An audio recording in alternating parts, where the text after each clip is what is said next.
Sanford, ABC24 political analyst. We have Deidre Malone with the Carter Malone Group and Sam Hardiman with the Daily Memphian. All right, guys, let's touch on this Senator Brent Taylor and DA Mulroy debacle that just keeps going back and forth.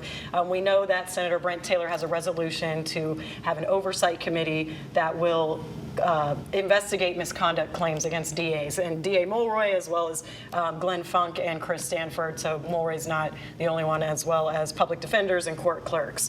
So we know the back and forth with Brent Taylor and his Facebook messages, posts, I should say, but we're finally seeing something from DA Mulroy.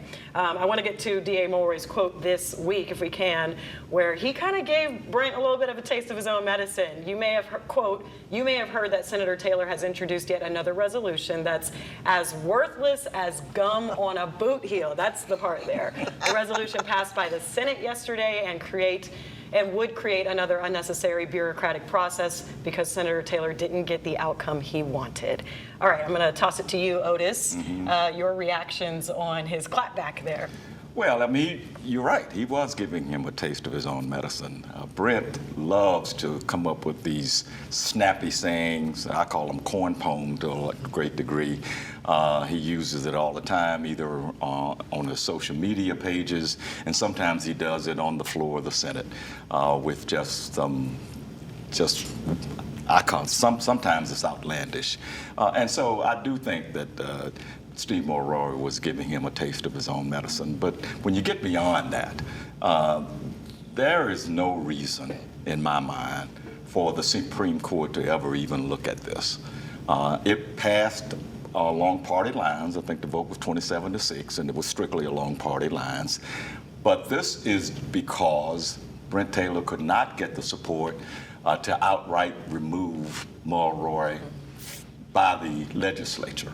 And so they are doing this and then using the subterfuge of, we're going to lump in a couple of other district attorneys who did far worse than anything that Steve Mulroy has done.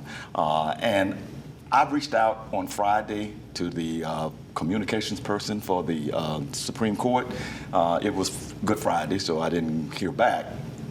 I would not be surprised if they slow walk this till the legislature is over and then forget the whole thing. This is nothing but trying to save face by Brent Taylor. Wow. All right, Deidre, you know all about having to do some good PR for elected officials. I do.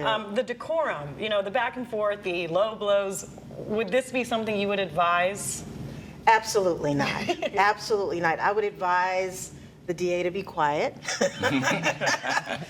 and work the elected officials to try and make sure that this doesn't happen. But, there's been back and forth between Senator Taylor and the district attorney for months now. And, I'm just having problems with the state continuously trying to put additional layers of bureaucracy around elected officials. And so the DAs are bound by the Tennessee Rules of Professional Conduct, right? Right. So let them do their jobs. Senator Taylor, your job is to make sure that the laws are passed and they're working. I think they're working, and he really needs to get off Steve. He really does. Don't think he will, but he really needs to leave him alone. So, Sam, to Otis's point, saying that Brent Taylor's trying to save face here, do you think that there's a real chance for this to actually become, I don't want to say law, but to make it through? It's past the Senate. Do you think it will actually come into force?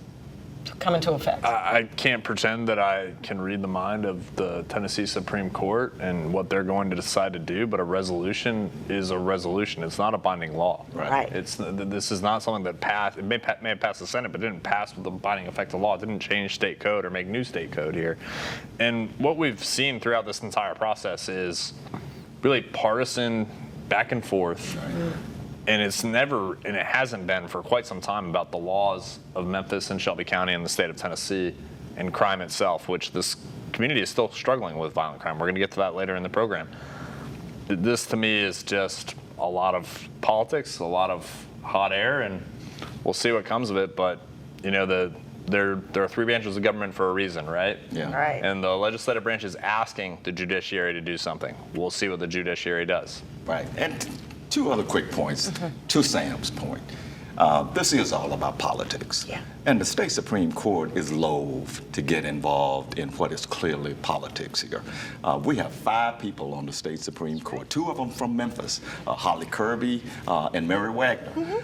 And they are conscientious judicial people.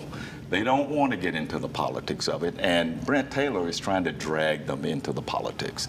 And, you know, to the point of decorum, you know, Brent and I've known him for many years when he was on the city council, and recently we had a dust-up on social media because he went off on Dan Conaway, who was a columnist for the Daily Memphian, and really used some foul language that I thought was just too mean for an elected official to get involved with. And I just think that Brent needs to stop with the meanness, stop with the vitriol, and as you said, do his job. That's right. And stop with all of this political posturing.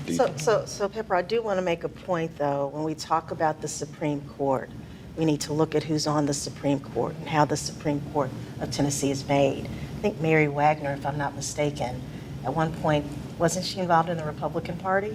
I think she was. I think she might have even chaired it.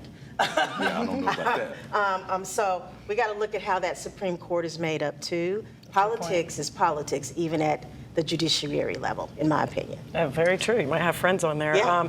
I do want to bring up what you just said, because we do have Senator Brent Taylor's response to Dan Conaway, if we could bring that up. And it was pretty, it was out there, you know. I don't even want to say the first word, to be honest, but alert, Dan Conaway is a pompous, elitist, left-wing clown and is the latest example of someone suffering from Taylor derangement syndrome. A dog gets more useful information sniffling the bleep of another dog, the butt of another dog, than you get reading a Dan Conaway column. Yeah, I mean, we keep talking about the decorum, the way that these elected officials should be presenting themselves. Otis, you did have a response on this Facebook post. Yeah, and I'm not trying to defend Dan Conaway. I mean, sometimes he can be too acerbic in my mind. But that's he's writing a journalism column. I mean, come on, it is what it is. But you are an elected representative. You're supposed to act and be above the fray. And a lot of times, Brent Taylor is never above the fray. As a matter of fact, he creates the fray. And Sam, being with the Daily Memphian, just that response to a journalist doing their job. Any particular word, thoughts on that? I mean, I'm going to say this, and I don't mean to. I'm not talking about Dan Conaway. I think, you know, Senator Taylor in the past year has been critical of other journalists, and what I would say in general is the temperature, right? Like, we're in some polarizing times as a country.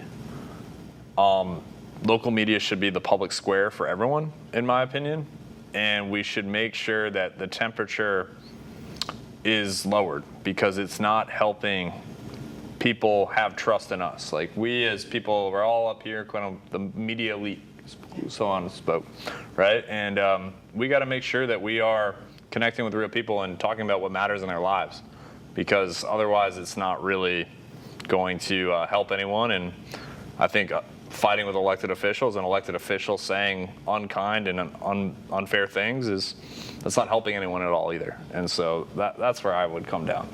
Okay, all right. Well, we'll leave it there on that note. The burning question everyone wants to know about XAI, how much are they paying in property taxes? When we come back, Sam Hardiman did some in-depth reporting. He'll take us through the numbers on the other side of the break.